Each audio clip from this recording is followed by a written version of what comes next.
জি, আমার প্রশ্নটা আমি সময় পাইনি তখন। একটা হলো অজুর ব্যাপারে, আহ, সেটা হচ্ছে এই বয়সের কারণে অজু যদি বারবার চলে যায়, এই ধরেন আমি মাগরিবের অজু করলাম, তাহলে আমার কি করতে হবে? এইভাবে বারবার তো আর অজু করা যায় না। এটা হলো একটা। আর একটা হলো, কোথাও কোনো যদি ইনজুরি হয়, বা কাটা গেল, হাত কাটা গেল, পা কাটা গেল, ওখানে ব্যান্ডেজ, ডাক্তাররা বলে যে ব্যান্ডেজ ভিজানো যাবে না, তাইলে এটার উপরে কি মোসাফা করা উচিত নাকি তৈমুম করা উচিত? জি, জি, প্রথম কথা ধন্যবাদ। হলো বারবার যদি অজু ভেঙে যায় তাহলে আপনার যদি সম্ভব হয় আপনি যেমন মনে করেন যখন অজু করেছেন তখন একটা মোজা পরে নিলেন, এরপরে আপনি প্রত্যেক ওয়াক্তে অজুর পরে মোজার উপরে মসহ করলেন যাতে করে আপনার পা ধোয়াটা ডিফিকাল্ট হয়ে যায়।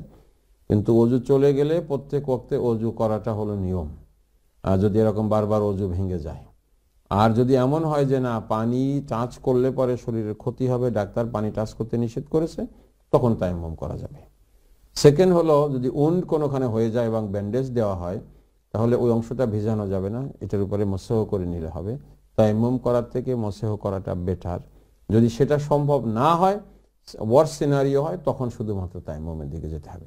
ডক্টর মাহমুদুর রহমান, আপনি আবার চলে আসার জন্য আপনাকে অনেক অনেক শুকরিয়া। জাযাকাল্লাহু খাইর।